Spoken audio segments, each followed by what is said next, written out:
दर्शक बंधु देखंतु ए शोभायात्रा को यह कौनसी राजनैतिक रैली नुहे।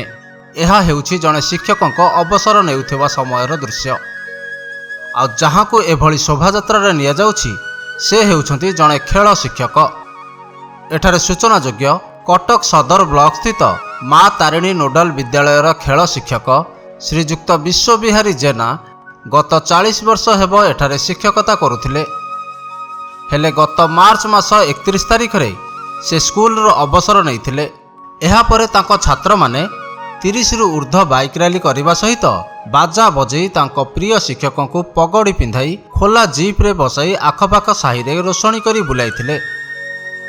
तांकर पूर्वतन छात्र मानकर कहिबा कथा जे आखपाख अंचलर प्राय 3 पीढ़ीर पिला माने जेना सारंक पाखरे पाठ पढ़िछंती एवं सारंकर स्कूल प्रति रहिछि अतुलनीय अवदान। उद्देश्य तो किछि नथिला जे आमे जने गुरुंकर गुरु दक्षिणा आमे केबे देई परिबु नाही। आमे सारंकर दीर्घ 40 वर्षर अवदान ए विद्यालय प्रति रहिछि। ए अंचलर 40 टी पीढ़ी को से मनीष करछंती। तांकर बेत पहाड़ रे से एवं तांकर नीति आदर्श रे एवं शिक्षादान रे अनेक भविष्यत गढ़ी चलछंती।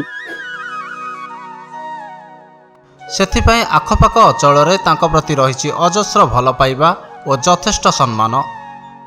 ए विद्यालय रे मु 40 वर्ष अध्ययन करी विभिन्न क्षेत्र रे विभिन्न पिला को उपस्थापित करिछि एवं भाभी नथिली जे अंचल रे एमिति गोटे संवर्धना सभा करिवे एवं मते गाँ गाँ बुली शोभा यात्रा करी बाजा बजई बाण फुटेई एमिति मते उत्साहित करथिले जे मो जीवन रे केबे मु भाभी नथिली।